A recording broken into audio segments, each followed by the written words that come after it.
Punjabi radio USA ਦੇ ਸਾਰੇ ਸਰੋਤਿਆਂ ਨੂੰ ਪਿਆਰ ਭਰੀ ਸਤਿ ਸ਼੍ਰੀ ਅਕਾਲ। ਮੈਂ ਸੰਦੀਪ ਤੇ ਮੇਰੇ ਨਾਲ ਨੇ ਨਵਜੀਤ। ਨਵਜੀਤ, ਸਭ ਤੋਂ ਪਹਿਲਾਂ ਤੁਹਾਡਾ ਬਹੁਤ-ਬਹੁਤ ਸਵਾਗਤ ਹੈ। ਜੀ ਸੰਦੀਪ ਜੀ, ਸ਼ੁਕਰੀਆ ਜੀ, ਬਹੁਤ-ਬਹੁਤ ਮਿਹਰਬਾਨੀ ਸਮਾਂ ਦੇਣ ਦੇ ਲਈ। ਜੀ, ਸੋ ਅੱਜ ਅਸੀਂ ਫਿਰ ਗੱਲਬਾਤ ਕਰਾਂਗੇ ਕਿਸਾਨੀ ਮੁੱਦੇ ਬਾਰੇ। ਦੋਸਤੋ, ਕਿਸਾਨੀ ਸੰਘਰਸ਼, ਜਿਸ ਨੂੰ ਮੈਂ ਇਤਿਹਾਸਿਕ ਕਿਸਾਨੀ ਸੰਘਰਸ਼ ਵੀ ਕਹਿੰਦਾ, ਕਿਉਂਕਿ ਇਹ ਅੰਦੋਲਨ ਬਹੁਤ ਵੱਡੇ ਪੱਧਰ ਤੱਕ ਫੈਲ ਚੁੱਕਾ। ਆਉਣ ਵਾਲੇ ਸਮੇਂ 'ਚ ਕਿਸਾਨੀ ਅੰਦੋਲਨ ਇਤਿਹਾਸ ਦੀਆਂ ਕਿਤਾਬਾਂ ਦੇ ਪੰਨਿਆਂ 'ਤੇ ਛਾਪਿਆ ਜਾਣਾ। ਤੁਸੀਂ ਮੇਰੀ ਗੱਲ ਨੋਟ ਕਰਕੇ ਰੱਖ ਲਓ। ਸਾਡੀ ਆਉਣ ਵਾਲੀ ਪੀੜ੍ਹੀ ਨੇ ਜਦ ਜਮਾਤਾਂ ਵਿੱਚ ਇਤਿਹਾਸ ਦੀਆਂ ਕਿਤਾਬਾਂ ਪੜ੍ਹਿਆ ਕਰਨੀਆਂ, ਉਹਦੇ 'ਚ ਸਵਾਲ ਵੀ ਆਇਆ ਕਰਨਗੇ ਕਿਸਾਨੀ ਅੰਦੋਲਨ ਬਾਰੇ। ਉਦਾਹਰਨ ਵਜੋਂ ਮੈਂ ਦੱਸਦਾ, ਜਿਵੇਂ ਪ੍ਰਸ਼ਨ ਹੋਣਗੇ 2020 ਦੇ ਕਿਸਾਨੀ ਅੰਦੋਲਨ 'ਤੇ ਨੋਟ ਲਿਖੋ, ਇਸ ਦੇ ਪ੍ਰਭਾਵ ਅਤੇ ਇਸ ਦੇ ਨਤੀਜੇ ਲਿਖੋ। ਕਿਸਾਨ ਵਿਰੋਧੀ ਬਿੱਲਾਂ ਦਾ ਵਿਸਤਾਰਪੂਰਵਕ ਵਰਣਨ ਕਰੋ। ਕਿਸਾਨੀ ਸੰਘਰਸ਼ 'ਚ ਕਿਸਾਨਾਂ ਤੋਂ ਇਲਾਵਾ ਕਿਹੜੇ-ਕਿਹੜੇ ਲੋਕ ਸ਼ਾਮਲ ਹੋਏ। ਚਲੋ, ਸਵਾਲ ਤਾਂ ਬਹੁਤ ਬਣ ਜਾਣੇ, ਇਹਨਾਂ ਦੇ ਜਵਾਬ ਕੀ ਹੋਣੇ ਤੁਹਾਨੂੰ ਪਤਾ ਹੀ ਆ। ਕਿਉਂ ਨਵਜੀਤ, ਗੱਲ ਸਹੀ ਆ ਨਾ ਮੇਰੀ?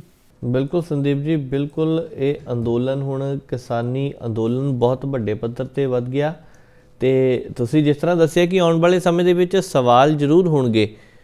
ਹੋ ਸਕਦਾ ਵਿਦਿਆਰਥੀਆਂ ਕੋਲੋਂ ਵੀ ਪੁੱਛਿਆ ਜਾਵੇ, ਹੋ ਸਕਦਾ ਕਿ ਕਈ ਐਗਜ਼ਾਮ ਜਿਹੜੇ ਹੁੰਦੇ ਨੇ, UPSC ਦਾ ਹੋ ਗਿਆ, PCS ਦਾ ਹੋ ਗਿਆ, ਜਾਂ ਹੋਰ ਵੀ ਬਹੁਤ ਸਾਰੇ ਕੰਪੀਟੀਟਿਵ ਐਗਜ਼ਾਮ ਜਿਹੜੇ ਹੁੰਦੇ ਨੇ, ਉਹਨਾਂ ਵਿੱਚ ਵੀ ਇਹ ਸਵਾਲ ਪੁੱਛ ਸਕਦੇ ਨੇ ਜੀ। ਸਰੋਤਿਆਂ ਨੂੰ ਮੈਂ ਕਹਿਣਾ ਚਾਹੁੰਦਾ, ਕੁਝ ਸਵਾਲਾਂ ਦੇ ਉੱਤਰ ਕਮੈਂਟ ਕਰਕੇ ਦੱਸੋ। ਮੈਂ ਦੋ ਛੋਟੇ ਸਵਾਲ ਪੁੱਛਦਾ। ਇੱਕ, ਤੁਸੀਂ ਦੱਸੋ ਕਿ ਕਿਸਾਨੀ ਅੰਦੋਲਨ ਵਿੱਚ ਕਿਹੜੀਆਂ-ਕਿਹੜੀਆਂ ਭਾਈਚਾਰਕ ਸਾਂਝਾਂ ਦੇਖਣ ਨੂੰ ਮਿਲੀਆਂ। ਦੂਜਾ, ਤੁਸੀਂ ਦੱਸਿਓ ਕਿਸਾਨੀ ਅੰਦੋਲਨ ਦੇ ਕੀ ਸਿੱਟੇ ਨਿਕਲੇ।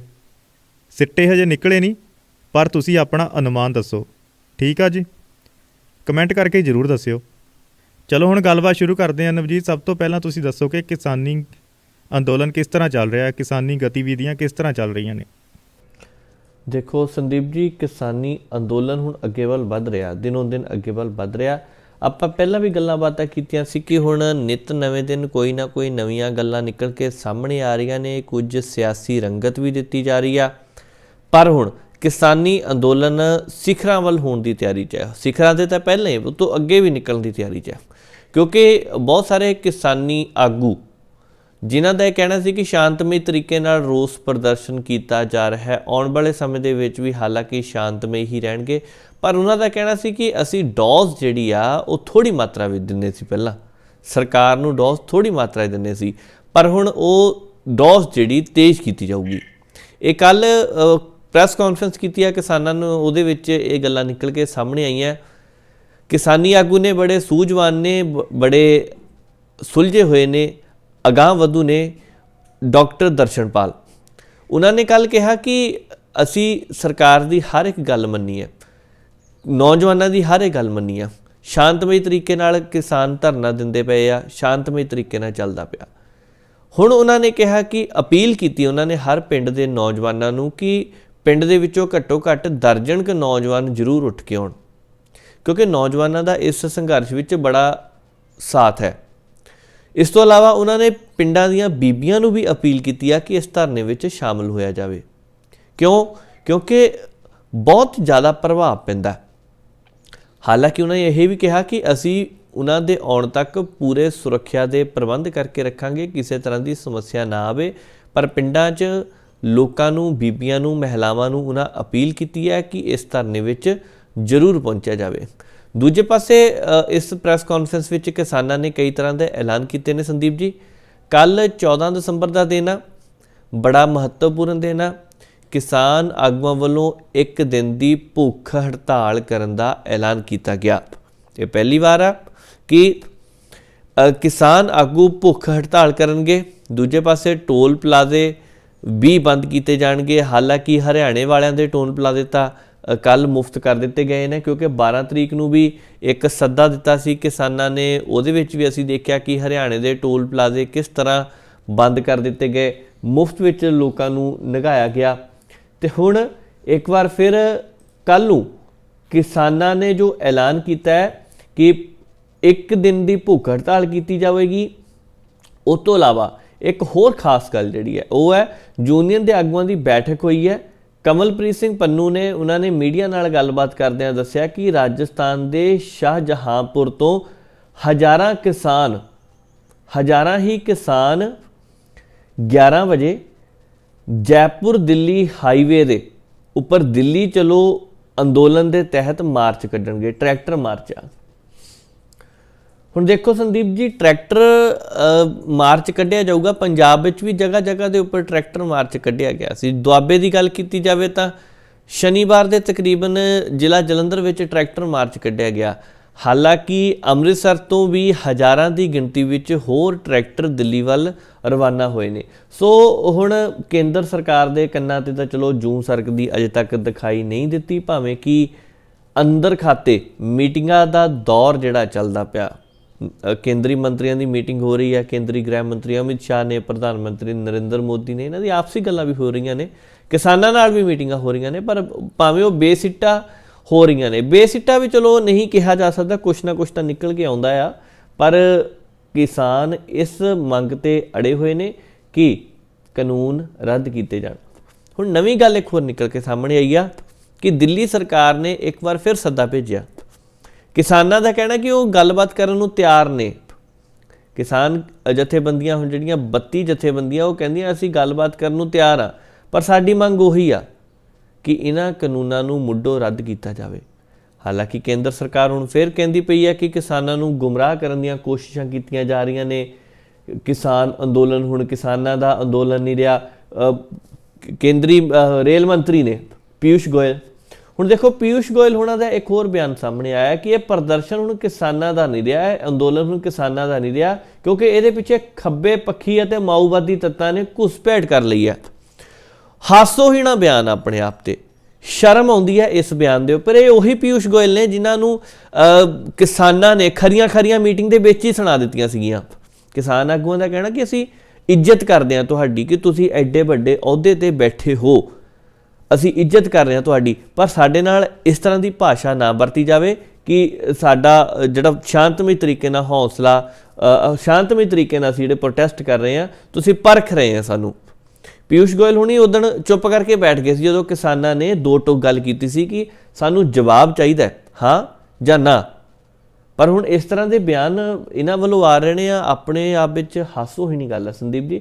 ਸੋ ਕੱਲ੍ਹ ਦੀਆਂ ਗਤੀਵਿਧੀਆਂ ਤੇ ਬਹੁਤ ਵੱਡੀ ਨਜ਼ਰ ਟਿਕੀ ਹੋਈ ਹੈ। ਕਿਸਾਨਾਂ ਵੱਲੋਂ ਇੱਕ ਤਾਂ 1 ਰੋਜ਼ਾ ਭੁੱਖ ਹੜਤਾਲ ਕਰਨ ਦਾ ਐਲਾਨ ਕੀਤਾ ਗਿਆ, ਤੇ ਦੂਜੇ ਨੰਬਰ ਦੇ ਉੱਪਰ ਟਰੈਕਟਰ ਮਾਰਚ ਕੱਢਣ ਦੀ ਗੱਲ ਕਹੀ ਜਾ ਰਹੀ ਹੈ। ਰਾਜਸਥਾਨ ਦੇ ਬਾਰਡਰ ਤੇ ਸ਼ਾਹਜਹਾਂਪੁਰ ਤੋਂ ਹਜ਼ਾਰਾਂ ਕਿਸਾਨ ਟਰੈਕਟਰ ਰੈਲੀ ਕੱਢਣਗੇ। ਜੀ ਨਵਜੀਤ, ਜਿਸ ਤਰ੍ਹਾਂ ਤੁਸੀਂ ਦੱਸਿਆ ਕਿ ਅੰਦੋਲਨ ਹੋਰ ਪਾਸੇ ਜਾ ਰਿਹਾ, ਜਿਵੇਂ ਪੀਯੂਸ਼ ਗੋਇਲ ਹੋਣਾ ਦਾ ਬਿਆਨ ਆਇਆ ਤੇ ਦੇਸ਼ ਵਿਰੋਧੀ ਤਾਕਤਾਂ ਨੇ ਵੀ ਕਿਸਾਨੀ ਅੰਦੋਲਨ ਨੂੰ ਹਾਈਜੈਕ ਕਰ ਲਿਆ, ਇਸ ਤਰ੍ਹਾਂ ਦੀਆਂ ਚਰਚਾਵਾਂ ਵੀ ਹੋ ਰਹੀਆਂ ਨੇ। ਤੁਹਾਡਾ ਇਸ ਬਾਰੇ ਕੀ ਖਿਆਲ ਹੈ, ਕੀ ਕਹਿਣਾ? ਦੇਖੋ ਸੰਦੀਪ ਜੀ, ਇਹ ਬੜੀ ਵੱਡੀ ਗੱਲ ਹੈ। ਕੇਂਦਰੀ ਮੰਤਰੀ ਦਾ ਆਪਾਂ ਪਹਿਲਾਂ ਵੀ ਗੱਲ ਕੀਤੀ, ਬਿਆਨ ਆਇਆ ਕਿ ਅੰਦੋਲਨ ਹੁਣ ਹੋਰ ਪਾਸੇ ਜਾ ਰਿਹਾ। ਦੱਸਿਆ ਤਾਂ ਜਾਵੇ ਅੰਦੋਲਨ ਕਿਹੜੇ ਪਾਸੇ ਜਾ ਰਿਹਾ। ਤੁਸੀਂ ਪੀਯੂਸ਼ ਗੋਇਲ ਦੀ ਗੱਲ ਕੀਤੀ ਆ, ਹੁਣ ਇੱਕ ਹੋਰ ਮੰਤਰੀ ਨੇ, ਕੇਂਦਰੀ ਵਿੱਤ ਮੰਤਰੀ ਨਿਰਮਲਾ ਸੀਤਾਰਮਨ। ਹੁਣ ਨਿਰਮਲਾ ਸੀਤਾਰਮਨ ਹੁਣਾਂ ਦਾ ਇੱਕ ਹੋਰ ਬਿਆਨ ਸਾਹਮਣੇ ਆਇਆ ਕਿ ਕਿਸਾਨ ਅੰਦੋਲਨ ਨੂੰ ਦੇਸ਼ ਵਿਰੋਧੀ ਤਾਕਤਾਂ ਆ ਕੁਝ, ਉਹ ਹਾਈਜੈਕ ਕਰਨ ਦੀ ਕੋਸ਼ਿਸ਼ ਕਰ ਰਹੀਆਂ ਨੇ ਜਾਂ ਕਰ ਲਿਆ। ਮੈਨੂੰ ਦੱਸੋ ਕਿਵੇਂ ਕਰ ਲਿਆ? ਕਿਸਾਨ ਤਾਂ ਆਪਣੀ ਮੰਗ ਤੇ ਅੜੇ ਹੋਏ ਨੇ। ਨੈਸ਼ਨਲ ਮੀਡੀਆ ਦੇ ਕਈ ਚੈਨਲ ਤਾਂ ਲੱਗੇ ਹੀ ਇਸ ਪਾਸੇ ਹੋਏ ਨੇ ਕਿ ਇਸ ਅੰਦੋਲਨ ਦੇ ਵਿੱਚੋਂ ਨੈਗੇਟਿਵਿਟੀ ਕੀ ਕੱਢੀ ਜਾਵੇ, ਕਿ ਉਹ ਦਿਖਾਉਣ।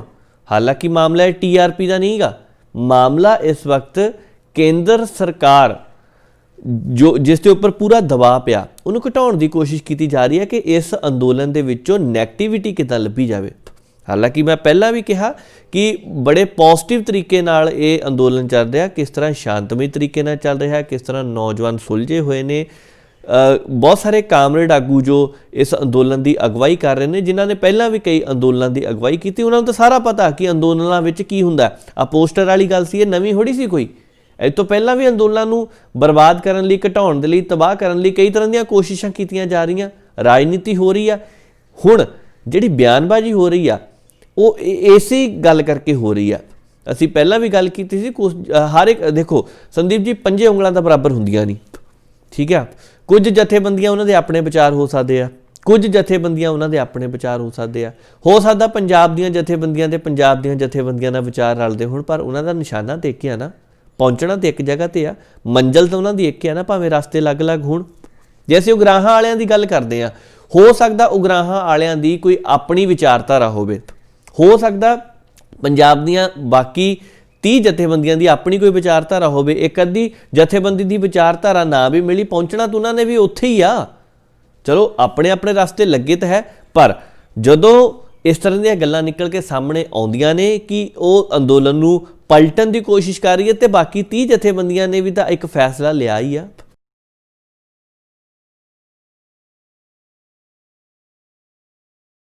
ਕਿਸੇ ਨਾ ਕਿਸੇ ਤਰੀਕੇ ਨਾਲ ਸੰਘਰਸ਼ ਅੱਗੇ ਵੱਲ ਵੱਧ ਰਿਹਾ। ਹਾਂ, ਜਿਹੜੀ ਕੇਂਦਰੀ ਮੰਤਰੀ ਉਹਨਾਂ ਨੇ ਗੱਲ ਕੀਤੀ ਆ ਕਿ ਅੰਦੋਲਨ ਨੂੰ ਹਾਈਜੈਕ ਕਰਨ ਦੀਆਂ ਗੱਲਾਂ ਕੀਤੀਆਂ ਜਾ ਰਹੀਆਂ ਨੇ, ਕਹੀਆਂ ਇਹ ਦੱਸਿਆ ਜਾਵੇ ਕਿ ਕਿੱਦਾਂ ਕੀਤੀਆਂ ਜਾ ਰਹੀਆਂ ਨੇ। ਰਾਜਨੀਤੀ ਕੀਤੀ ਜਾ ਰਹੀ ਹੈ, ਇਹ ਜ਼ਰੂਰ ਕਿਹਾ ਜਾ ਰਿਹਾ, ਕਿਉਂਕਿ ਹੁਣ ਅੰਦੋਲਨ ਜਿਹੜਾ ਪੂਰਾ ਭਖਿਆ ਹੋਇਆ, ਕਿਸਾਨ ਪੂਰੇ ਇਰਾਦੇ ਲੈ ਕੇ ਬੈਠੇ ਨੇ, ਨਾ ਰੁਕਦੇ ਨੇ ਨਾ ਝੁਕਦੇ ਨੇ, ਨਾ ਉਹਨਾਂ ਨੇ ਰੁਕਣਾ ਤੇ ਨਾ ਹੀ ਝੁਕਣਾ। ਉਹਨਾਂ ਨੇ ਹੁਣ ਅੱਗੇ ਵਧਣਾ, ਤੇ ਅੱਗੇ ਵਧਣ ਤੋਂ ਰੋਕਣ ਦੇ ਲਈ ਮੀਟਿੰਗਾਂ ਲਗਾਤਾਰ ਚੱਲਦੀਆਂ ਹੁੰਦੀਆਂ। ਮੀਟਿੰਗਾਂ ਬੇਸਿੱਟਾ ਰਹਿਣੀਆਂ ਆ, ਇਹ ਤਾਂ ਪਤਾ ਹੀ ਆ ਕਿ ਮੀਟਿੰਗਾਂ ਹੁੰਦੀਆਂ ਹੀ ਕੰਮ ਨੂੰ ਲਟਕਾਉਣ ਦੇ ਲਈ ਆ, ਕਿਉਂਕਿ ਉਹਨਾਂ ਨੂੰ ਪਤਾ ਮਨੋਬਲ ਤੋੜਨਾ ਆ। ਤੇ ਅੰਦੋਲਨ ਜਿਹੜੇ ਉਹੀ ਅੱਗੇ ਤੱਕ ਜਾਂਦੇ ਹੁੰਦੇ ਜਿਨ੍ਹਾਂ ਵਿੱਚ ਮਨੋਬਲ ਉੱਚੇ ਹੁੰਦੇ ਆ। ਜੀ ਨਵਜੀਤ, ਹੋਰ ਹੀ ਗੱਲਾਂ ਸਾਹਮਣੇ ਆਈ ਜਾ ਰਹੀਆਂ ਨੇ ਸੋਸ਼ਲ ਮੀਡੀਆ 'ਤੇ। ਮੈਂ ਦੇਖਦਾ ਕਈ ਪੋਸਟਾਂ ਇੱਦਾਂ ਦੀਆਂ ਕਿ ਉੱਥੇ ਲਿਖਿਆ ਉਹਨੇ ਕਿ ਪਾਕਿਸਤਾਨ ਵਾਲੇ ਧਰਨੇ ਨੂੰ, ਅੰਦੋਲਨ ਨੂੰ ਚਲਾ ਰਹੇ ਆ, ਜਾਂ ਫਿਰ ਚਾਈਨਾ ਤੋਂ ਇਹਨਾਂ ਨੂੰ ਸਪੋਰਟ ਕੀਤੀ ਜਾ ਰਹੀ ਆ ਕਿਸਾਨਾਂ ਨੂੰ। ਇਹਨਾਂ ਦੇ ਵਿੱਚ ਕਿਸਾਨ ਨਹੀਂ, ਉਹ ਹੋਰ ਹੀ ਬੰਦੇ ਬੈਠੇ ਆ। ਇਹ ਕਿੱਦਾਂ ਦੀਆਂ ਗੱਲਾਂ ਮੈਨੂੰ ਤਾਂ ਸਮਝ ਨਹੀਂ ਲੱਗਦੀਆਂ। ਜੀ ਸੰਦੀਪ ਜੀ, ਇਹ ਬਿਲਕੁਲ ਧਰਨੇ ਨੂੰ ਖਦੇੜਨ ਦੀਆਂ ਗੱਲਾਂ ਕੀਤੀਆਂ ਜਾ ਰਹੀਆਂ ਨੇ। ਆਪਾਂ ਪਹਿਲਾਂ ਵੀ ਗੱਲ ਕੀਤੀ ਆ। ਹੁਣ ਕੁਝ ਰਾਜਨੀਤਿਕ ਪਾਰਟੀਆਂ ਦੇ ਆਗੂ ਇੱਦਾਂ ਦੇ ਨੇ ਜਿਹੜੇ ਇਹ ਬਿਆਨ ਦੇ ਰਹੇ ਨੇ ਕਿ ਪਾਕਿਸਤਾਨ ਦਾ ਹੱਥ ਹੋ ਸਕਦਾ ਇਸ ਅੰਦੋਲਨ ਵਿੱਚ, ਚੀਨ ਦਾ ਹੱਥ ਹੋ ਸਕਦਾ ਇਸ ਅੰਦੋਲਨ ਵਿੱਚ। ਇਹ ਆਪਣੇ ਆਪ ਦੇ ਵਿੱਚ ਹੀ ਬੜੀਆਂ ਹਾਸੋਹੀਣੀਆਂ ਗੱਲਾਂ ਨੇ। ਮਹਾਰਾਸ਼ਟਰ ਦੇ ਉਹ ਮੰਤਰੀ ਨੇ ਰਾਓ ਸਾਹਿਬ ਦਾਨਵੇ, ਜਿਨ੍ਹਾਂ ਦੀ ਤੁਸੀਂ ਗੱਲ ਕੀਤੀ ਆ, ਉਹ ਪਿਛਲੇ ਦਿਨੀ ਬੜੇ ਚਰਚਾ ਵਿੱਚ ਰਹੇ ਆ ਕਿ ਹੋ ਸਕਦਾ ਚੀਨ ਤੇ ਪਾਕਿਸਤਾਨ ਦਾ ਹੱਥ ਹੋਵੇ ਇਸ ਅੰਦੋਲਨ ਵਿੱਚ।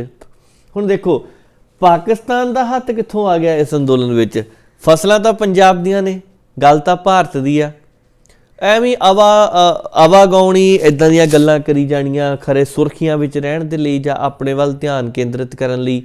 ਇਹ ਗਲਤ ਗੱਲ ਹੈ। ਇਹ ਧਰਨੇ ਨੂੰ ਪਿੱਛੇ ਵੱਲ ਲੈ ਕੇ ਜਾਣ ਦੀਆਂ ਕੋਸ਼ਿਸ਼ਾਂ ਹੁੰਦੀਆਂ ਨੇ। ਪਰ ਕਿਸਾਨ ਆਗੂ ਬੜੇ ਸਮਝਦਾਰ ਨੇ, ਬੜੇ ਸੁਲਝੇ ਹੋਏ ਨੇ। ਉਹਨਾਂ ਨੇ ਪ੍ਰੈਸ ਕਾਨਫਰੰਸ ਤੋਂ ਇਲਾਵਾ ਵੀ ਜਦੋਂ ਮੀਟਿੰਗਾਂ ਹੁੰਦੀਆਂ ਤੇ ਬੜੇ ਸੂਝਵਾਨ ਆਗੂ ਨੇ।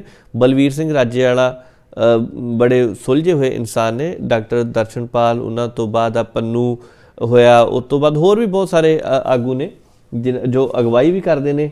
ਤੇ ਉਹਨਾਂ ਦੀਆਂ ਗੱਲਾਂ ਜਿਹੜੀਆਂ ਆ, ਬੂਟਾ ਸਿੰਘ ਬੁਰਜ ਗਿੱਲ ਹੋ ਗਏ, ਉਹ ਵੀ ਬੜੇ ਸੁਲਝੇ ਹੋਏ ਇਨਸਾਨ ਨੇ। ਇਹ ਸਾਰੇ ਹੀ ਗੱਲਬਾਤ ਕਰਕੇ ਅੱਗੇ ਵੱਲ ਵਧ ਰਹੇ ਨੇ ਤੇ ਹਰ ਇੱਕ ਬੰਦੇ ਦੀ ਸਲਾਹ ਨਾਲ ਲਈ ਜਾ ਰਹੀ ਆ। ਸਭ ਤੋਂ ਵੱਡੀ ਗੱਲ ਹੈ, ਹਰ ਇੱਕ ਜਥੇਬੰਦੀ ਦੇ ਆਗੂ ਜੋ ਇਸ ਵਕਤ ਉਸ ਧਰਨੇ ਵਿੱਚ ਬੈਠੇ ਹੋਏ ਨੇ, ਉਹਨਾਂ ਦੀ ਸਲਾਹ ਦੇ ਨਾਲ ਅੱਗੇ ਵਧਿਆ ਜਾ ਰਿਹਾ ਹੈ। ਕੇਂਦਰੀ ਤੌਰ ਦੇ ਉੱਪਰ ਵੀ ਜੇਕਰ ਬੁਲਾਰੇ ਦੀ ਗੱਲ ਕੀਤੀ ਜਾਵੇ ਤਾਂ ਰਾਕੇਸ਼ ਟਿਕੈਤ ਨੇ, ਉਹ ਵੀ ਬੜੇ ਵਧੀਆ ਨੇ। ਭਾਵੇਂ ਪਿਛਲੇ 1-2 ਦਿਨਾਂ 'ਚ ਥੋੜ੍ਹੇ ਜਿਹੇ ਬਿਆਨ ਉਹਨਾਂ ਨੇ ਕਾਹਲੀ ਵਿੱਚ ਦਿੱਤੇ ਨੇ, ਪਰ ਅੰਦੋਲਨ ਵਿੱਚ ਕਿਸ ਤਰ੍ਹਾਂ ਉਹਨਾਂ ਦਾ ਪਰਿਵਾਰਕ ਪਿਛੋਕੜ ਰਿਹਾ, ਇਹ ਵੀ ਬੜੀ ਵਧੀਆ ਗੱਲ ਆ। ਬਲਵੀਰ ਸਿੰਘ ਰਾਜੇਵਾਲ ਨੇ ਕਿਹਾ ਕਿ ਨੈਸ਼ਨਲ ਮੀਡੀਆ ਦਾ ਬਾਈਕਾਟ ਕੀਤਾ ਜਾਵੇ। ਮੇਰੇ ਖਿਆਲ ਨਾਲ ਮੀਡੀਆ ਦਾ ਵੀ ਬਹੁਤ ਵੱਡਾ ਹੱਥ ਆ ਕਿ ਲੋਕਾਂ ਨੂੰ ਗੁੰਮਰਾਹ ਕਰ ਰਹੇ ਨੇ। ਚਲੋ ਕਿਸਾਨਾਂ ਦੇ ਤਾਂ ਸਪੋਰਟਰ ਸਾਰੀ ਦੁਨੀਆ ਦੇ ਵਿੱਚ ਹੈਗੇ ਹੀ ਆ, ਪਾਕਿਸਤਾਨ ਦੇ ਵਿੱਚ ਵੀ ਹੋਣਗੇ, ਪਰ ਇਹ ਗੱਲਾਂ ਕਹਿਣੀਆਂ ਮੈਨੂੰ ਲੱਗਦਾ ਠੀਕ ਨਹੀਂ ਹੋ ਕਿ ਪਾਕਿਸਤਾਨ ਇਸ ਧਰਨੇ ਨੂੰ, ਇਸ ਅੰਦੋਲਨ ਨੂੰ ਚਲਾ ਰਿਹਾ ਆ। ਜੀ ਬਿਲਕੁਲ ਸੰਦੀਪ, ਇਹ ਕਹਿਣਾ ਗਲਤ ਹੈ। ਦੇਖੋ, ਦੇਸ਼ ਵਿਰੋਧੀ ਤਾਕਤਾਂ ਜੇਕਰ ਆਪਾਂ ਕਹਿੰਦੇ ਪਏ ਹਾਂ ਤੇ ਇਹ ਦੇਸ਼ ਵਿਰੋਧੀ ਤਾਕਤਾਂ ਤਾਂ ਬਹੁਤ ਲੰਬੇ ਸਮੇਂ ਤੋਂ ਲੱਗੀਆਂ ਹੋਈਆਂ ਨੇ, ਪਰ ਇਸ ਨੂੰ ਸਿਰਫ ਇਸੇ ਹੀ ਕਿਸਾਨੀ ਅੰਦੋਲਨ ਦੇ ਨਾਲ ਜੋੜ ਕੇ ਨਾ ਦੇਖਿਆ ਜਾਵੇ, ਕਿਉਂਕਿ ਬਹੁਤ ਸਾਰੇ ਹੋਰ ਵੀ ਇੱਦਾਂ ਦੇ ਮੁੱਦੇ ਨੇ, ਬਹੁਤ ਸਾਰੀਆਂ। ਦੇਖੋ ਸੰਦੀਪ ਜੀ, ਇਹਦੇ ਵਿੱਚ ਨਾ ਇੱਕ ਹੋਰ ਵੱਡੀ ਗੱਲ ਹੈ ਕਿ ਨੈਸ਼ਨਲ ਮੀਡੀਆ ਦਾ ਬਹੁਤ ਯੋਗਦਾਨ ਹੁੰਦਾ ਹੈ। ਜਦੋਂ ਟੀਵੀ ਦੇ ਉੱਪਰ ਕੋਈ ਖਬਰ ਚੱਲਦੀ ਹੈ ਨਾ, ਉਸ ਸਥਿਤੀ ਦੇ ਬਾਰੇ ਹੋ ਸਕਦਾ ਉੱਥੇ ਖੜਿਆਂ ਨੂੰ ਉਹ ਚੀਜ਼ ਨਾ ਪਤਾ ਹੋਵੇ, ਪਰ ਟੀਵੀ ਦੇ ਉੱਪਰ ਜੋ ਤਸਵੀਰ ਬਣਾ ਕੇ ਪੇਸ਼ ਕੀਤੀ ਜਾਂਦੀ ਹੈ, ਲੋਕਾਂ ਦਾ ਧਿਆਨ ਉਹ ਦੇਖ ਕੇ ਆਪਣੇ ਵੱਲ ਖਿੱਚ ਹੁੰਦਾ। ਪਰ ਨੈਸ਼ਨਲ ਮੀਡੀਆ ਨੂੰ ਤਾਂ ਇਹ ਤਾਂ ਕਿਸਾਨੀ ਅੰਦੋਲਨ ਦਿਸਿਆ ਹੀ ਨਹੀਂ। ਤੁਸੀਂ ਦੇਖੋ, ਮੀਡੀਆ ਦਾ ਇੱਕ ਹਿੱਸਾ ਜੋ ਕਈਆਂ ਦੇ ਇਸ਼ਾਰਿਆਂ 'ਤੇ ਚੱਲਦਾ, ਉਹ ਅਜੇ ਤੱਕ ਵੀ ਇਹੀ ਗੱਲ ਨੂੰ ਲੈ ਕੇ ਬੈਠੇ ਆ ਕਿ ਪੰਜਾਬ ਤੋਂ ਪਰਾਲੀ ਸਭ ਧੂੰਆਂ ਆਇਆ, ਉਹਦੇ ਕਰਕੇ ਪ੍ਰਦੂਸ਼ਣ ਵੱਧ ਗਿਆ। ਬਈ ਤੁਹਾਨੂੰ ਪਰਾਲੀ ਦਾ ਧੂੰਆਂ ਦਿਸ ਗਿਆ ਇੰਨੀ ਦੂਰ ਤੋਂ ਆਉਂਦਾ, ਤੁਹਾਨੂੰ ਦਿੱਲੀ ਦੇ ਵਿੱਚ ਬਾਰਡਰਾਂ ਦੇ ਵੱਖ-ਵੱਖ ਬਾਰਡਰਾਂ 'ਤੇ ਆ ਕੇ ਬੈਠੇ ਕਿਸਾਨ ਕਿਉਂ ਨਹੀਂ ਦਿਸੇ ਅਜੇ ਤੱਕ? ਧੂੰਆਂ ਕਿਉਂ ਦਿਸਿਆ ਇਕੱਲਾ? ਮਤਲਬ ਕਿ ਉਹ ਹਰ ਨੈਗੇਟਿਵ ਪੱਖ ਪੇਸ਼ ਕਰਨਾ ਚਾਹੁੰਦੇ ਆ ਜੋ ਇਸ ਧਰਨੇ ਨਾਲ ਜੁੜਿਆ ਹੋਇਆ, ਕਿਉਂਕਿ ਧਰਨੇ ਵਿੱਚ ਅਸਲ ਜਾ ਕੇ ਪਤਾ ਲੱਗਦਾ ਕਿ ਕਿਸ ਤਰ੍ਹਾਂ ਦਾ ਮਾਹੌਲ ਹੈ, ਕਿਸ ਤਰ੍ਹਾਂ ਦੇ ਹਾਲਾਤ ਆ। ਜਦੋਂ ਤੱਕ ਵੈਸੇ ਵੀ ਤੁਸੀਂ ਜ਼ਮੀਨੀ ਪੱਧਰ ਤੇ ਜ਼ਮੀਨੀ ਹਕੀਕਤ ਨਹੀਂ ਦੇਖਦੇ ਨਾ, ਉਦੋਂ ਤੱਕ ਕਿਹਾ ਨਹੀਂ ਜਾ ਸਕਦਾ। ਤੇ ਉਹ ਚੈਨਲ ਜਿਹਦੇ ਖਿਲਾਫ ਰਾਜੇ ਵਾਲੇ ਹੁਣਾਂ ਨੇ ਕਹੀ ਹੈ ਗੱਲ, ਉਹ ਤਾਂ ਕਦੀ ਉਸ ਧਰਨੇ ਦੇ ਲਾਗੇ ਛਾਗੇ ਵੀ ਨਹੀਂ ਆ ਸਕਦੇ, ਕਿਉਂਕਿ ਲੋਕਾਂ ਦਾ ਗੁੱਸਾ ਇਹਨਾਂ ਸਿਖਰਾਂ ਤੇ ਆ। ਅਸੀਂ ਵੀ ਚਲੋ ਮੀਡੀਆ ਨਾਲ ਸੰਬੰਧਿਤ ਆ। ਪਿੱਛੇ ਜਿਹੇ ਖਬਰ ਆਈਆਂ ਸੀ ਕਿ ਕਿਸਾਨ ਆਗੂਆਂ ਨੇ ਜਾਂ ਉਸ ਧਰਨੇ ਵਿੱਚ ਪਹੁੰਚੇ ਕੁਝ ਲੋਕਾਂ ਨੇ ਰਾਸ਼ਟਰੀ ਮੀਡੀਆ ਦੇ ਜਿਹੜੇ ਕੁਝ ਪੱਤਰਕਾਰ ਸੀ ਉਹਨਾਂ ਨਾਲ ਬਦਸਲੂਕੀ ਕੀਤੀ ਆ। ਦੇਖੋ ਇਹ ਬਦਸਲੂਕੀ ਕੀਤੀ ਹੋ ਸਕਦੀ ਆ, ਕਿਹਾ ਜਾ ਸਕਦਾ, ਪਰ ਇਹ ਵੀ ਸਮਝਿਆ ਜਾਵੇ ਕਿ ਉਹਨਾਂ ਲੋਕਾਂ ਦੇ ਵਿੱਚ ਇੱਕ ਗੁੱਸਾ ਆ। ਹੋਰ ਵੀ ਕਈ ਮੀਡੀਆ ਦੇ ਅਦਾਰੇ ਇੱਦਾਂ ਦੇ ਹੈਗੇ ਆ ਜਿਨ੍ਹਾਂ ਨੂੰ ਉਹਨਾਂ ਨੇ ਹੱਥਾਂ 'ਤੇ ਚੱਕਿਆ ਹੋਇਆ, ਕਿਉਂਕਿ ਹੱਕਾਂ ਦੀ ਗੱਲ ਕਰਦੇ, ਸੱਚਾਈ ਦੀ ਗੱਲ ਕਰਦੇ ਆ। ਪਰ ਜੇਕਰ ਤੁਸੀਂ ਝੂਠ ਬੋਲਣਾ ਆ, ਜੇਕਰ ਤੁਸੀਂ ਉਹ ਚੀਜ਼ ਦਿਖਾਉਣੀ ਆ ਜੋ ਹੈ ਹੀ ਨਹੀਂ, ਆਪਣੀ ਪੇਸ਼ਕਾਰੀ ਕਰਨੀ ਆ, ਤਾਂ ਫਿਰ ਲੋਕਾਂ ਦੇ ਵਿੱਚ ਗੁੱਸਾ ਤਾਂ ਆਉਣਾ ਹੀ ਆ। ਹਾਲਾਂਕਿ ਇਹ ਗਲਤ ਹੈ ਮੀਡੀਆ ਦੇ ਉੱਪਰ ਅਜਿਹੀਆਂ, ਕਿਉਂਕਿ ਮੀਡੀਆ ਲੋਕਤੰਤਰ ਦਾ ਚੌਥਾ ਥੰਬ ਆ, ਬੋਲਣ ਦੀ ਆਜ਼ਾਦੀ ਆ, ਪਰ ਆਜ਼ਾਦੀ ਨੂੰ ਗਲਤ ਤਰੀਕੇ ਨਾਲ ਵਰਤਿਆ ਨਾ ਜਾਵੇ। ਅਸੀਂ ਨਿੰਦਾ ਜ਼ਰੂਰ ਕਰਦੇ ਹਾਂ ਜੋ ਗੱਲਾਂ ਬਾਤਾਂ ਹੋਈਆਂ ਨੇ, ਪਰ ਇਹ ਜੇਕਰ ਤੁਸੀਂ ਗਲਤ ਪੇਸ਼ਕਾਰੀ ਕਰੋਗੇ ਤਾਂ ਇਹ ਘਟਨਾਵਾਂ ਅੱਗੇ ਵੱਧ ਵੀ ਸਕਦੀਆਂ ਨੇ। ਨਵਜੀਤ ਜੀ, ਹੁਣ ਤਾਂ ਵਿਦੇਸ਼ਾਂ ਤੱਕ ਵੀ ਗੱਲ ਪਹੁੰਚ ਚੁੱਕੀ ਆ। Canada, America, England, New Zealand, Italy, ਕਾਫੀ ਦੇਸ਼ਾਂ ਦੇ ਵਿੱਚ ਵਿਰੋਧ ਹੋ ਰਿਹਾ, ਪਰ ਪਤਾ ਨਹੀਂ ਇੱਧਰਲੀਆਂ ਸਰਕਾਰਾਂ ਜਾਂ ਮੀਡੀਆ ਨੂੰ ਕਿਉਂ ਨਹੀਂ ਦੀਦਾ ਪਿਆ। ਚਲੋ, ਇਸ ਦੇ ਨਾਲ ਹੀ ਆਪਾਂ ਅੱਜ ਦੇ ਪ੍ਰੋਗਰਾਮ ਦੀ ਸਮਾਪਤੀ ਕਰਦੇ ਹਾਂ। ਤੁਹਾਡਾ ਬਹੁਤ ਬਹੁਤ ਸ਼ੁਕਰੀਆ ਨਵਜੀਤ, ਸਮਾਂ ਦੇਣ ਦੇ ਲਈ। ਜੀ ਸੰਦੀਪ ਜੀ, ਸ਼ੁਕਰੀਆ ਜੀ, ਬਹੁਤ ਬਹੁਤ ਮਿਹਰਬਾਨੀ।